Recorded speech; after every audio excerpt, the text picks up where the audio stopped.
Bonjour, excusez-moi, déjà j'ai un problème avec le micro. Donc Géraldine Vincent, je suis responsable du pôle Campus APAV, du groupe APAV.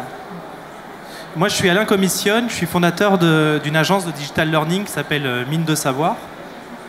On fait énormément de choses et on va vous parler aujourd'hui de comment est-ce qu'on a aidé, accompagné APAV à réfléchir à sa stratégie de digitalisation et surtout ensuite à la mettre en place. On s'est rencontrés fin 2017 avec Géraldine. C'est ça, oui. Et à l'époque, il venait nous voir assez logiquement en nous disant « Ok, on recherche un outil, qu'est-ce que vous pouvez faire pour nous ?» Je vais peut-être te laisser raconter l'histoire. Oui, effectivement, l'histoire, le point de départ, c'est l'été 2017, où suite à une réorganisation interne concernant la qualification de nos intervenants, on a dû, au niveau campus, qui est une école interne du groupe APAV, revoir nos modules de formation. Et effectivement, la première entrée a été la prise du côté outils. Et c'est là où nous avons rencontré Alain, qui gentiment nous a dit « Mais vous n'êtes pas prêt pour l'outil. Déjà, vous allez il faut réfléchir sur votre stratégie digitale. » C'est exactement ça. Je vois des têtes connues à qui j'ai déjà dit ça. Moi, des fois, je refuse de vendre un outil ou une prestation parce que je vois que le client en face n'a pas défini d'objectif. Concrètement, j'ai pas du tout envie de vous vendre une voiture qui ne va pas être adaptée à vos besoins.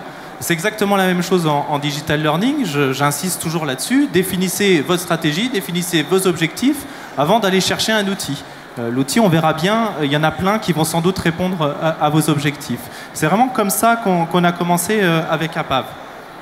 Oui, et je remercie aujourd'hui Alain de cette transparence parce qu'avec 1 an et demi, grosso modo, de recul, APAV, le groupe APAV, au travers de son école interne, a énormément évolué vis-à-vis de l'appréhension de la digitalisation.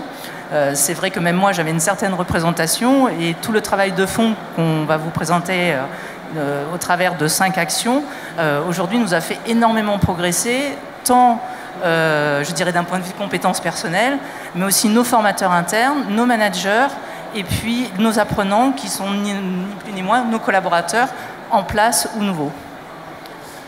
Alors, je ne vais pas vous détailler en détail comment est-ce qu'on a établi cette stratégie, mais ça a été à travers des ateliers, de nombreux ateliers, en utilisant du design thinking notamment, qu'on a réussi à faire sortir en fait, des objectifs.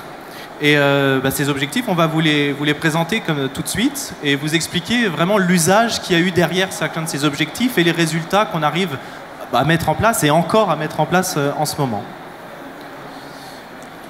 Un des premiers et le premier objectif, ça a été vraiment de mettre en action, APAV a vraiment voulu mettre en action tous les acteurs, parties prenantes de la formation. On va vous parler bien sûr des apprenants et des formateurs juste après, mais là on va s'intéresser tout de suite aux managers intermédiaires et qui eux aussi ont des leviers par rapport à la formation. Voilà. Alors effectivement, dans la politique du groupe APAV au niveau de la formation, tout est centré sur les agences. Donc le groupe APAV, c'est 130 agences, quelques chiffres quand même pour vous donner des proportions, 130 agences en France, c'est 10 000 collaborateurs. En termes d'heures de formation, on est à 170 000 heures de formation par an et un budget, je vais parler en masse salariale, à peu près autour de 5 et 6% annuellement. Donc des formations techniques métiers qui sont régulièrement auditées, je vais dire des termes qui vous parlent, MAS et COFRAC, ce qui incite que nous devons avoir une qualité de formation importante puisque nous réalisons des prestations sous ce couvert. Et effectivement, l'élaboration du plan de formation est une étape annuelle et importante. La première... Oui, pardon.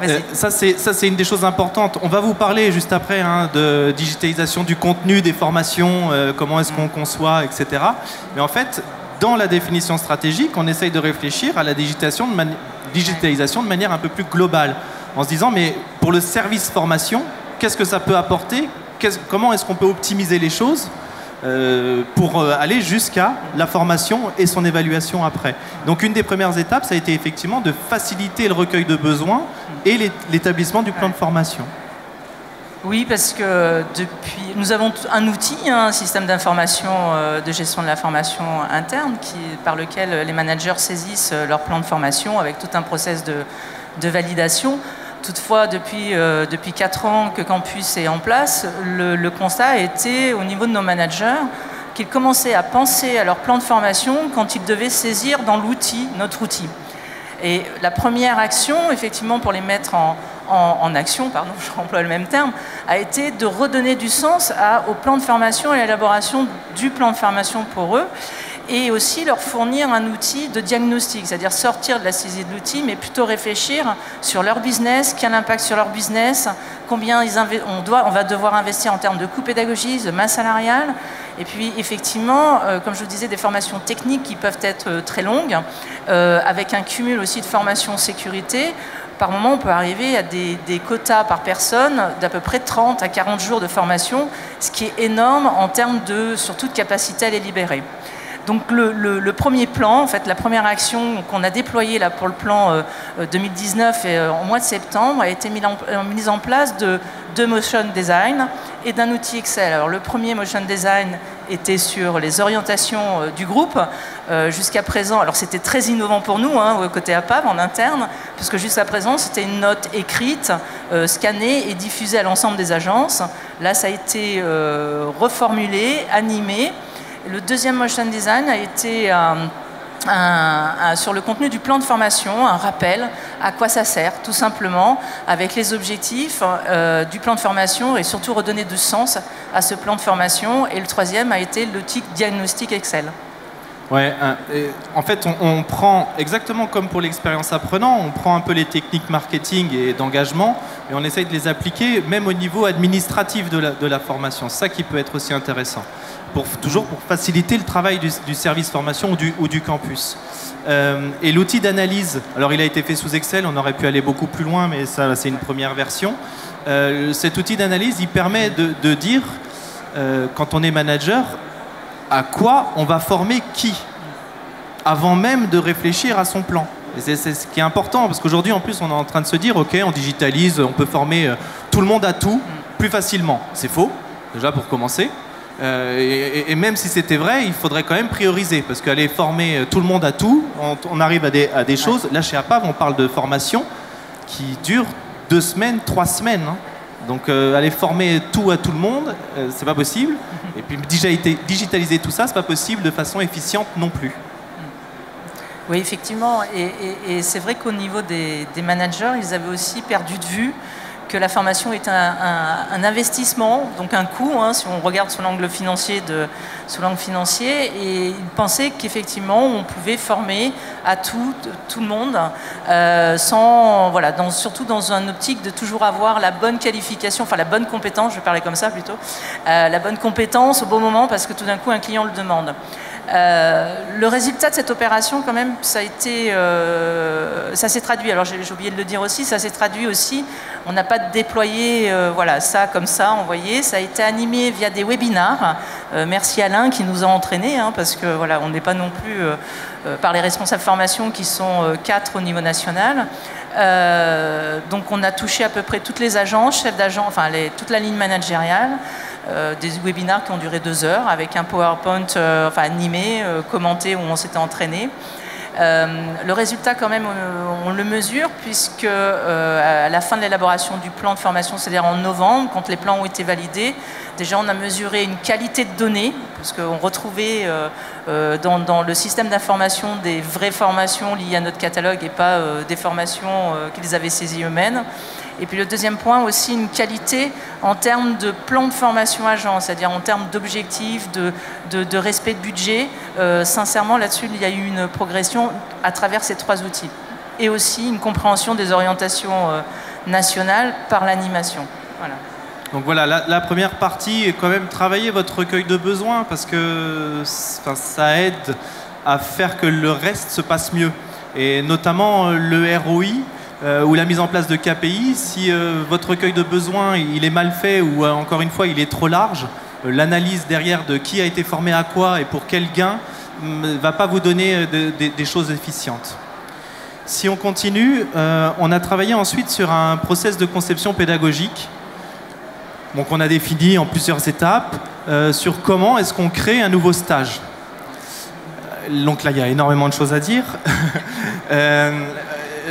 Aujourd'hui, ce sont des experts techniques, électricité, mécanique, incendie, tout ce que vous voulez, qui créent des stages, donc des stages techniques sur beaucoup de savoir-faire, et qui n'ont pas forcément toutes les armes du pédagogue pour pouvoir faire un stage utile et sympathique, disons-nous.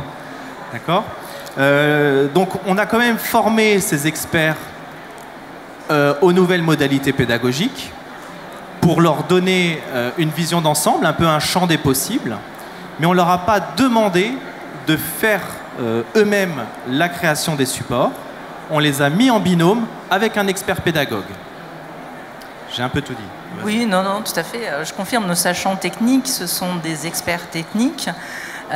Donc quand ils vous parlent de choses techniques, ils le disent avec leur langage technique expert. Donc vous imaginez en face d'apprenants ce que ça peut donner en termes d'information et de descente d'information. Donc effectivement, l'approche avec la pédagogie, un pédagogue, permet aussi de sortir que de la culture technique, même de savoir-faire technique, et d'amener, on le verra aussi sur l'expérience apprenant, mais amener un côté un peu, j'allais dire, ludique pour l'apprenant, puisqu'on est quand même sur des notions techniques pas forcément très amusantes par moment. On est sur de la certification électrique, mécanique, enfin, c'est bien carré, quoi. Avec les normes financières, je crois qu'il n'y a rien de plus embêtant, quoi. Honnêtement, ça n'amuse personne, hein.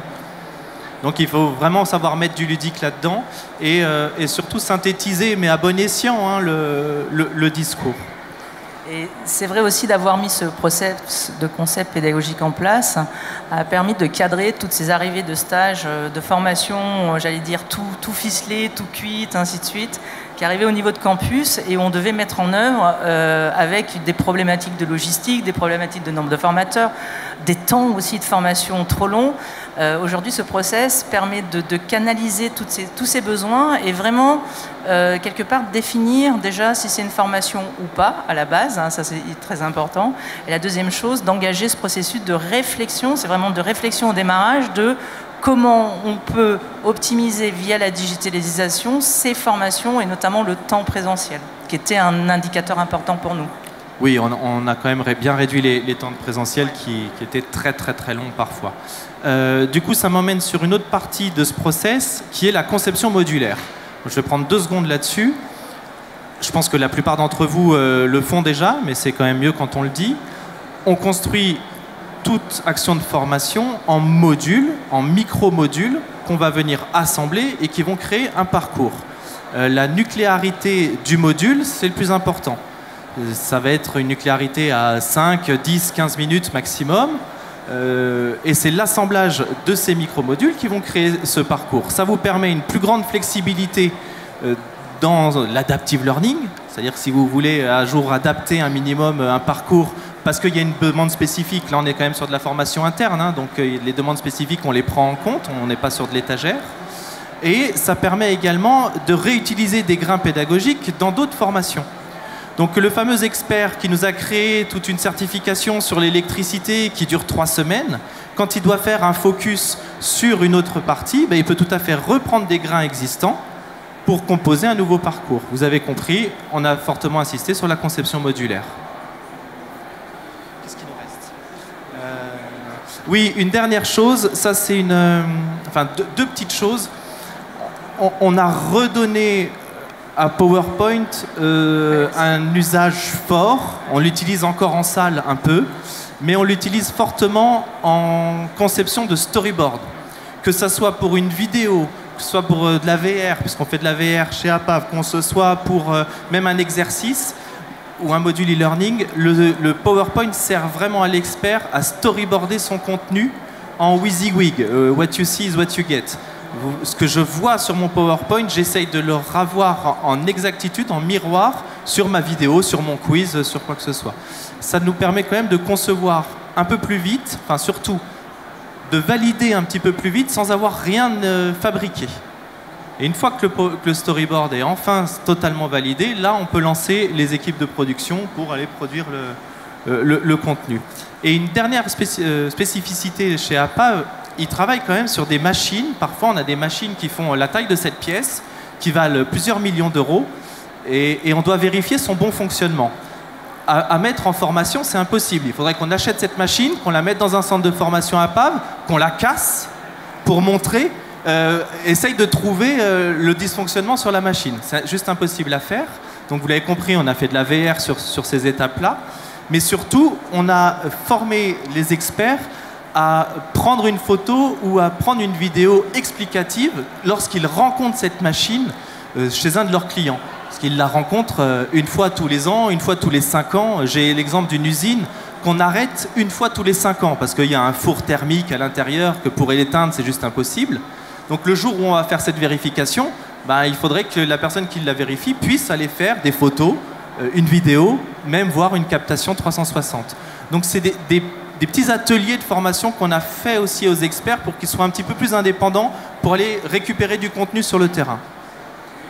Ce que dit Alain est fondamental puisque dans notre démarche, le travail qu'on a fait avec Alain, c'est surtout ça de stratégie. C'est qu'effectivement, dans le processus, on a identifié les actions, et il y en a plein d'autres qui arrivent, qu'on vous présente, mais on a embarqué, je dis bien embarqué, un certain nombre d'acteurs aussi, les sachants techniques, qui font les photos, enfin les vidéos, les photos, qui font aussi participent au storyboard, qui formalisent quelque part leur savoir et savoir-faire. L'embarquement, on a embarqué aussi les formateurs, on a embarqué l'équipe des gestionnaires formation, les managers, les directeurs. Vous voyez, c'est vraiment une approche globale au niveau de l'entreprise pour que tout le monde soit tourné et accepte aussi, parce que c'est nouveau, on en parlera au niveau des apprenants, dans la partie apprenants, mais d'aller vers le digital, mais ne pas y aller n'importe comment, je tiens à le dire. C'est ça en fait, vraiment pas que par l'entre-outils ou d'une façon totale. On a fait le choix d'y aller par étape par étape. On est dans la première année de l'étape. Déjà, on parle de la deuxième étape où on amorce les évolutions des outils existants ou les pilotes de formation qui vont démarrer. Mais c'est vraiment, on a embarqué, on a essayé et je pense que le résultat est là. On a embarqué tout le monde. Surtout, on a essayé aussi de communiquer à chaque fois qu'il y avait une petite réussite ou que quelqu'un qui nous avait fait une captation un petit peu spécifique ou quoi que ce soit. Et on va le redire après. Mais du coup, ça a créé une grosse émulation. Parce que la petite équipe d'experts techniques qui ont créé des choses, aujourd'hui, on voit que d'autres experts sont demandeurs sur leur domaine en disant « Oui, mais bien, nous aussi, on veut y passer à Campus 2.0 », c'est comme ça que s'appelle le projet. Et du coup, voilà, l'émulation en interne, elle a très bien fonctionné grâce à la motivation aussi des personnes qu'on a choisies au départ, quoi. On parle un peu des apprenants ? Oui, allons-y.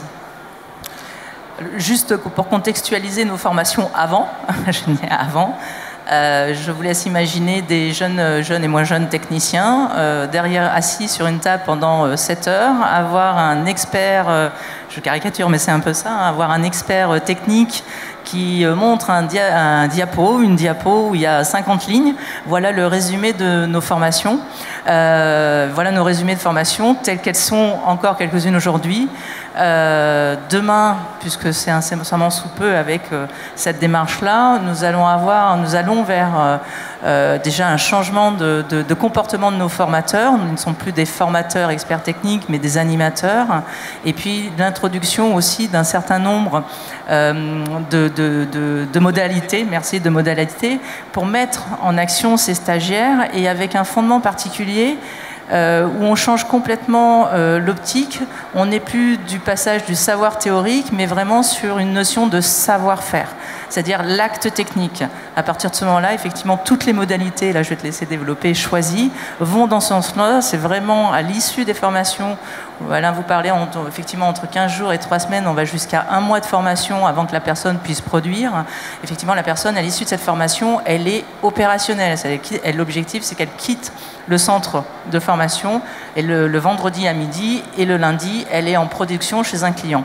Ce qui n'était pas le cas avant, parce qu'avant, on passait 15 jours, 3 semaines de formation en salle, en présentiel, plutôt descendante, et ensuite on avait 1 mois de tutorat sur le terrain pour pouvoir être enfin qualifié et travailler sur son domaine. Du coup, c'était aussi une demande d'APAP, c'est qualifier les gens à l'issue de la formation. Pour faire ça, il n'y a que du doing, il fallait les mettre en situation. Et donc pour les mettre en situation, on va travailler avec toutes les modalités modernes qu'on peut trouver. Je pense à la réalité virtuelle, réalité augmentée, vidéo augmentée. Et on garde bien sûr un petit peu de PowerPoint, on garde des quiz assez standards, etc. Mais on les donne à la main du formateur pour qu'il devienne, lui, une vraie ressource et non pas un déversoir de contenu, quoi. Donc les pilotes vont démarrer le 15 mars, les premiers pilotes.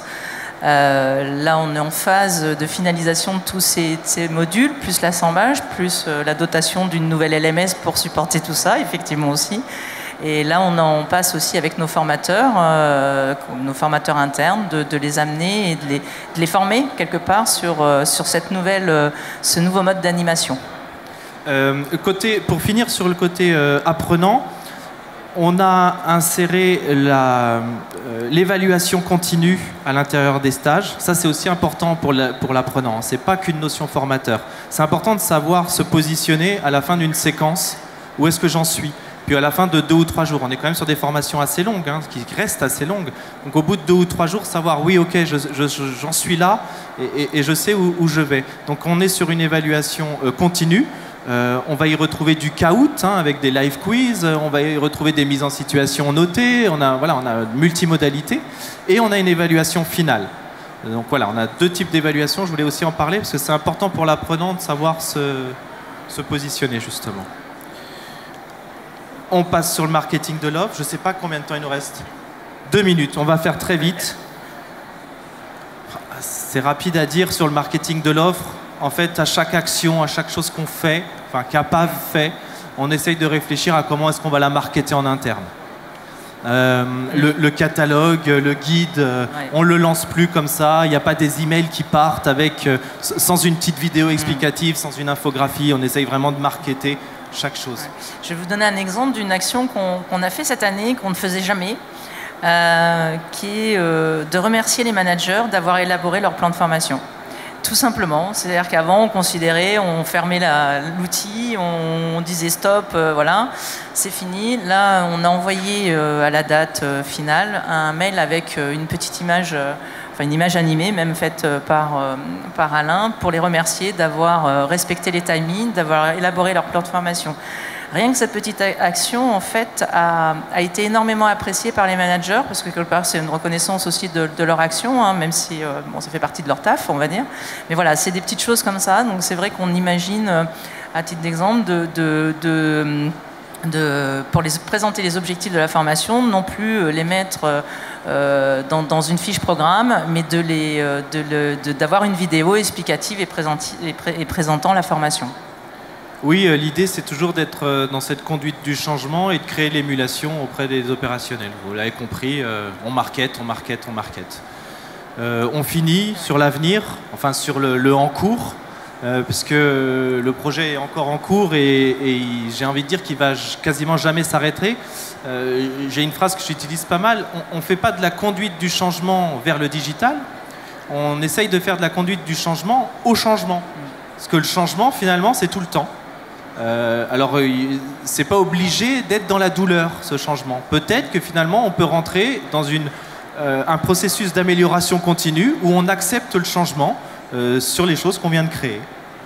Oui, tout à fait. Je pense que pour APAV, la conduite du changement, ça a été de se mettre en perspective de la digitalisation.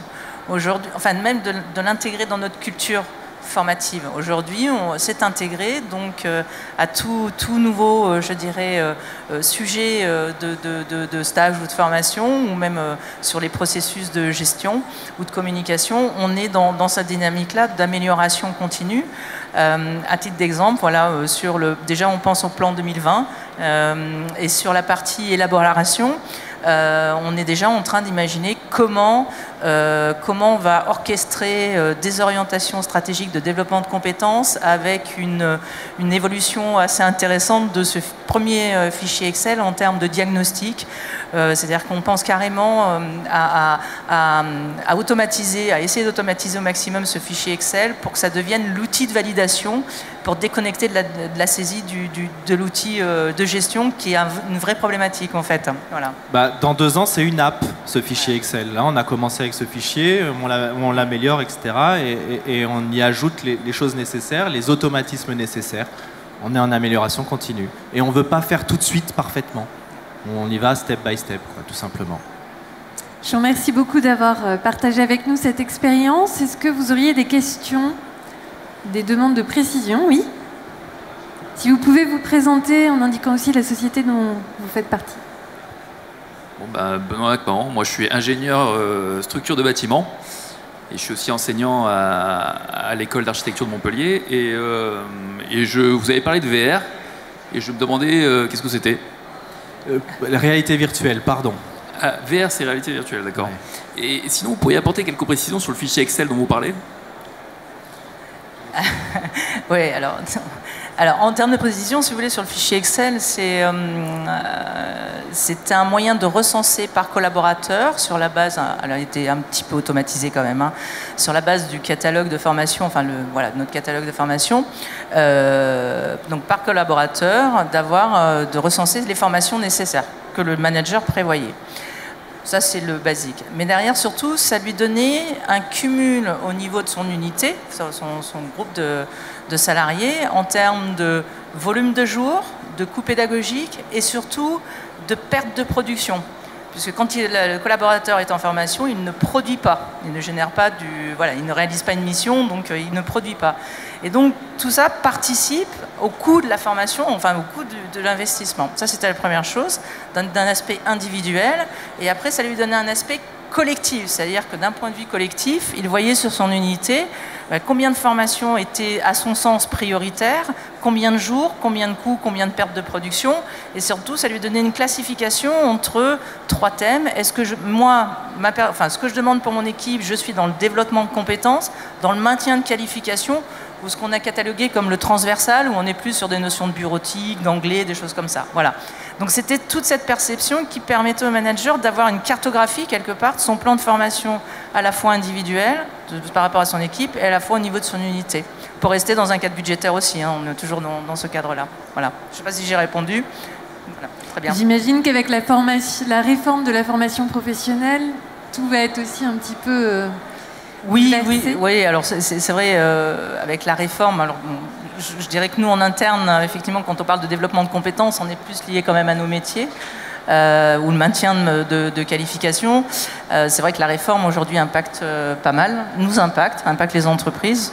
On attend encore quelques définitions et quelques éclaircissements sur certains dispositifs pour voir comment on peut effectivement mettre en musique cette réforme. Voilà. Merci beaucoup.